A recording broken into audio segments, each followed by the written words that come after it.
Nós voltamos lá a Brasília para continuar acompanhando a entrevista dos ministros. Essa visão política de curto prazo de alguns integrantes do governo, incluindo o senhor e com a devida vênia, ela prevaleceu sobre o compromisso do governo com a sustentabilidade das contas públicas? E para o ministro Haddad, ministro, esse pacote ele parece ser claramente insuficiente para reancorar as expectativas. Vocês não estão colocando para o próximo governo, que pode ser inclusive vocês, a necessidade de um outro ajuste em 2027? Primeiro, deixa eu só colocar, antes de mais nada, o que está sendo colocado aqui é um absoluto compromisso do governo do presidente Lula com o equilíbrio fiscal, com a responsabilidade fiscal e com o arcabouço fiscal. Isso tem sido dito reiteradas vezes. E esse compromisso do presidente é um compromisso do conjunto dos ministros e dos ministérios. E, portanto, esse conjunto de medidas foi construído conjuntamente, como disse o ministro Haddad, por todos os ministros, e muitos foram ouvidos, e o presidente arbitrou por esse conjunto de medidas que hoje está sendo anunciado. Eu acho que não soma para o país esse tipo de abordagem de querer continuar insistindo de que existe chapeuzinhos vermelhos e lobos maus dentro do governo. Aqui, todos nós temos responsabilidade com esse país. O que está se fazendo hoje, de forma clara, objetiva, é acenando para responder a um mercado que, pelo texto que vocês publicam, estava precificando no presente uma possibilidade de desequilíbrio futuro das contas públicas. E aqui está se garantindo que esse desequilíbrio de longo prazo não ocorrerá. E, portanto, este é o compromisso essencial da decisão hoje tomada. Reafirmar através de medidas firmes, como o realinhamento do reajuste do salário mínimo, e com ele, todas as despesas a ele indexadas, trazendo esse crescimento para o crescimento do arcabouço fiscal. Isso foi feito de forma unânime entre os ministros que aqui estão na mesa. E eu queria, mais do que nunca, afirmar uma frase que eu disse recentemente: quem apostar contra o Brasil vai perder. Porque esse país cresce de forma consistente, está atraindo investimentos internacionais de forma consistente. O presidente Lula não abrirá mão da responsabilidade fiscal. E o que nós fizemos esse ano, cortando quase 20 bi do orçamento, para garantir o cumprimento do compromisso que nós fizemos e da lei atual vigente. E todos os ajustes serão feitos, se necessário forem, para continuar garantindo, no curto prazo, no médio prazo e no longo prazo, o alinhamento das despesas ao conjunto do arcabouço fiscal, reafirmando a responsabilidade fiscal. E a oportunidade, e o presidente tem dito, que o seu governo é marcado pela previsibilidade. O anúncio de isenção de R$5.000 foi anunciado na campanha eleitoral. O povo brasileiro votou neste programa. E, portanto, ele foi legitimado pelas urnas. E o presidente está fazendo, sendo honesto com os eleitores que o colocaram na presidência. E mantendo, ontem eu vi o mercado Bom, nós estamos acompanhando agora o ministro da Casa Civil, Rui Costa, falando sobre o compromisso fiscal do governo com um anúncio dessas medidas. A gente continua na companhia do economista Gabriel Barros para a gente analisar essa questão especificamente que nós falávamos antes de voltar para essa coletiva, Gabriel, que é sobre a forma que o governo encontrou de bancar, falando daquela isenção para quem ganha até R$5.000, e essa ampliação da faixa. E aí, ontem mesmo, à noite, o ministro chegou a mencionar medidas que já foram aprovadas pelo Congresso Nacional, que impõem mudanças na tributação dos super ricos, dos fundos exclusivos, das offshores. E agora ele traz esse elemento que é tributar um pouco mais quem ganha acima de 50 mil por mês. São duas coisas diferentes. Uma coisa é a taxação dos super ricos, outra coisa é esse aumento na tributação para quem ganha acima de 50 mil por mês, né? Ou a gente pode colocar tudo no mesmo pacote? Não, de fato são duas coisas diferentes mesmo, você está corretíssima. A tributação dos super ricos no passado recente foi em relação ao fundo exclusivo, né? Agora é uma tributação diferente. Começa a pegar as pessoas que recebem a partir de R$600 mil por ano. Então, de fato, é uma outra forma de aumento de carga tributária, como a gente conversava antes com o Rafael. Então, são duas coisas realmente diferentes, e o governo insiste, né, na tentativa de promover a consolidação fiscal apenas pelo lado da arrecadação. Vamos lembrar que, recentemente, o governo enviou para o Congresso o aumento da CSLL, né, no orçamento de 2025 consta o aumento da CSLL e também mudanças no JCP, de novo aumentando carga tributária, que o Congresso já disse que não tem disposição para aprovar. O governo agora volta com essa tentativa de promover o ajuste via carga tributária, criando essa nova tributação para a pessoa física, que em tese, né, nas contas do governo, bancaria a isenção para quem ganha até R$5.000, mas que a gente tem sérias dúvidas, né, o questionamento é grande sobre se de fato ela é neutra, porque as contas do governo estão muito modestas para o custo, né, para a perda fiscal com a isenção até 5 mil, e muito elevadas com o ganho dessa tributação para quem ganha acima de R$600 mil. Eu queria inserir a Deise Cioccaria na nossa conversa. Eu achei interessante, Deise, um trecho que a gente transmitiu aqui do que disse o ministro Rui Costa. Inclusive, a pergunta do colega foi relativa a esse papel que ele supostamente executa no governo, de ser contra corte, contra ajuste de contas, de querer que o governo gaste cada vez mais, numa contraposição em relação à posição do ministro da Fazenda, Fernando Haddad. Ele até disse, né? Não dá para ficar dividindo o governo entre Chapeuzinho Vermelho e Lobo Mau. No caso, em tese, o papel dele seria o papel de Lobo Mau, né? Mas ele faz a ressalva aí, olha, é preciso lembrar que esse governo tem uma base. Ele está comprometido com o que ele ofereceu, o que ele prometeu na época da campanha eleitoral. Tem eleitores que apostaram numa tese em volume maior do que outros que apostaram em outra tese. Eu acho que ele demonstra ali muito claramente um conflito que há no governo, e é um conflito natural, né? Porque, de fato, esse governo, ele chega ao poder, mais uma vez, né, pela quinta vez, um presidente eleito pelo PT, prometendo restabelecer programas como Minha Casa Minha Vida, como Farmácia Popular, né, fortalecer outras políticas públicas. E aí é que se dá esse conflito, né, Deise? Difícil de ser solucionado, porque nada disso se faz sem dinheiro. Mas dinheiro tem fim também, não dá em árvore. Difícil de resolver esse problema, né?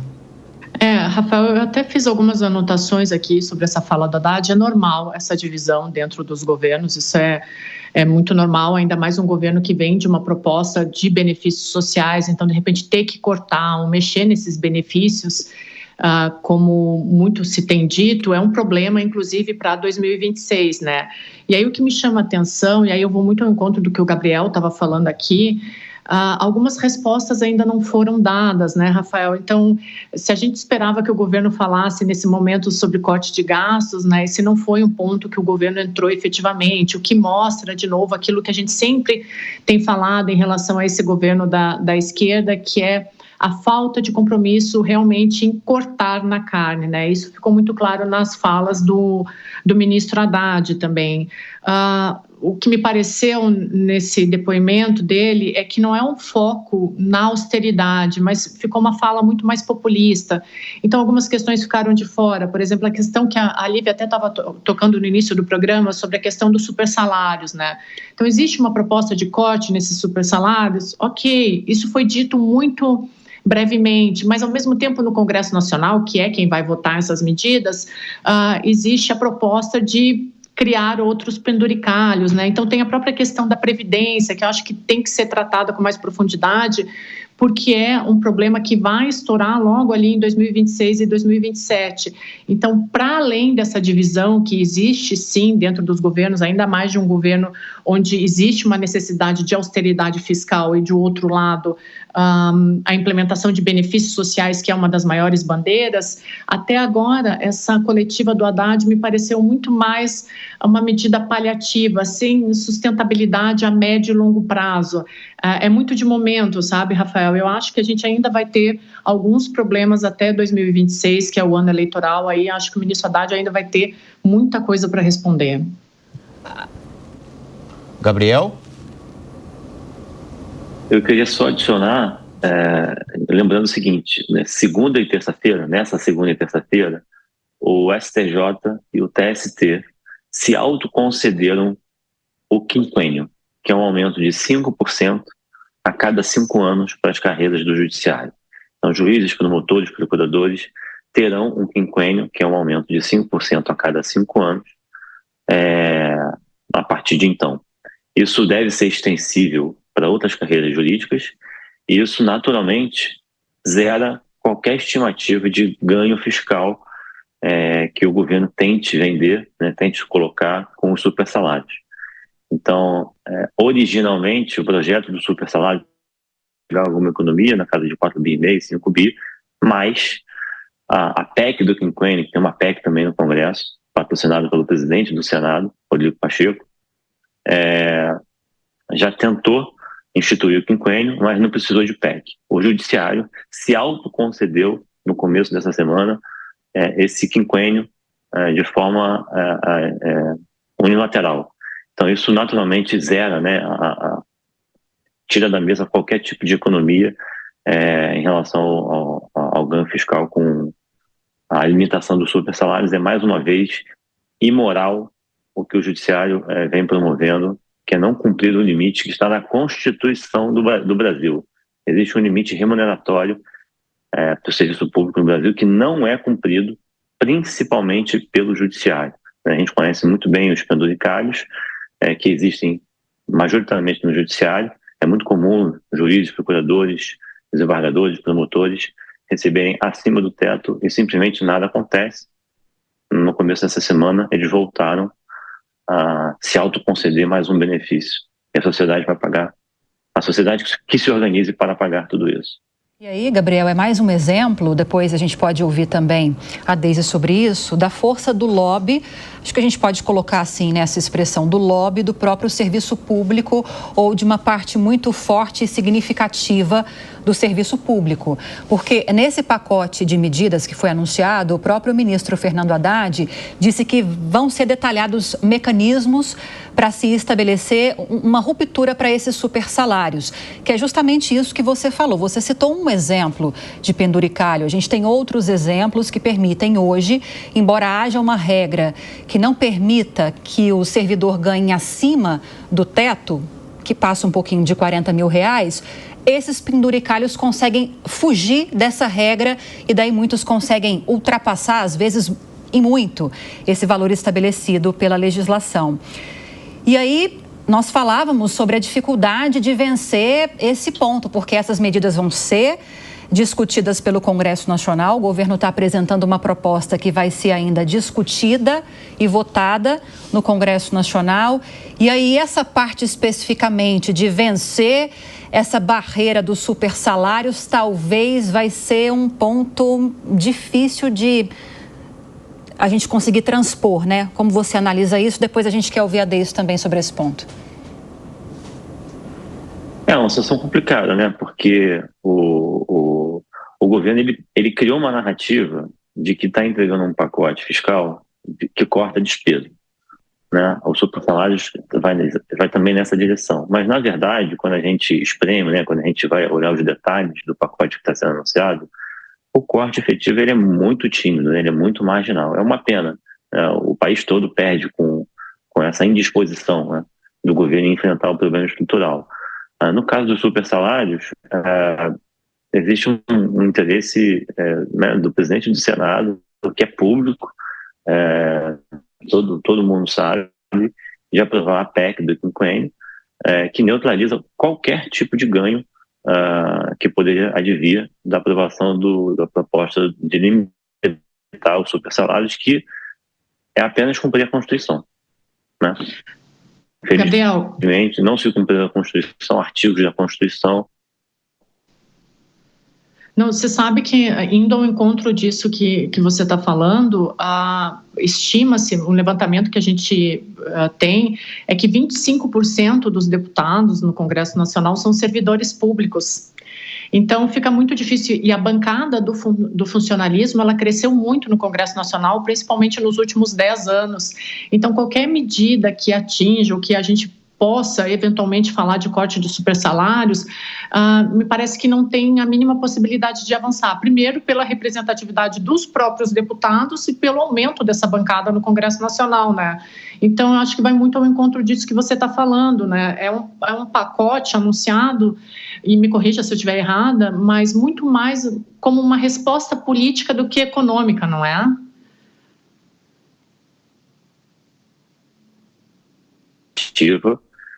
Para manter a narrativa política, mas economicamente, no final do dia, a economia é muito pequena, muito tímida. O governo ele continua revelando a sua preferência, né? Que é promover, entre aspas, um ajuste fiscal, se é que a gente pode dizer que eles estão promovendo um ajuste fiscal, unilateralmente pelo lado da arrecadação, né? Não há convicção nenhuma para cortar gasto, né? A gente não viu, por exemplo, os pisos de saúde e educação fazendo parte do pacote. A gente não viu, por exemplo, mudanças no seguro-desemprego.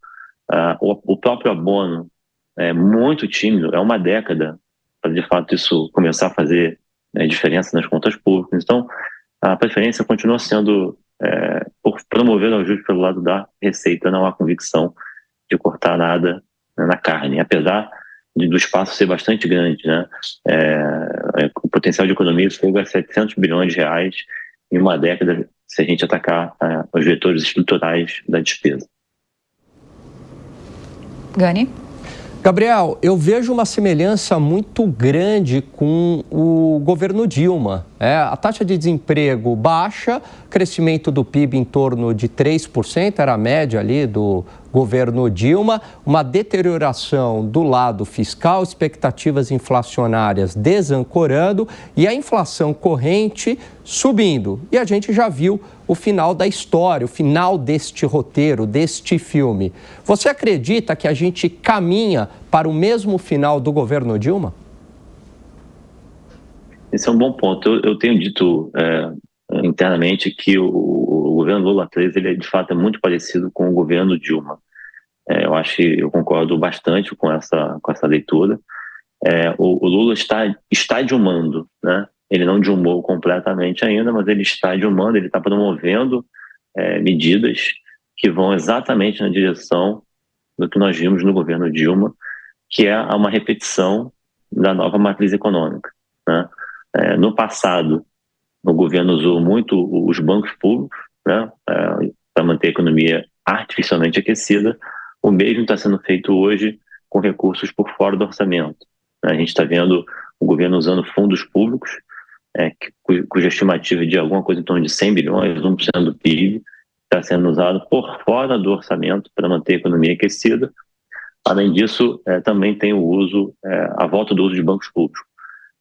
Então, o governo reedita políticas mal sucedidas que foram implementadas no governo Dilma, estão voltando agora mais uma vez. Então, eu acho que é bastante equilibrada essa percepção de que o governo Lula 3 está cada vez mais parecido com o governo Dilma, que contratou uma crise fiscal grande. A gente sabe que não acontece do dia para a noite, né? No caso do governo Dilma, demorou praticamente 2 anos, 1 ano e meio, 2 anos para essa crise estourar, mas os problemas vão se acumulando até que a crise se coloca.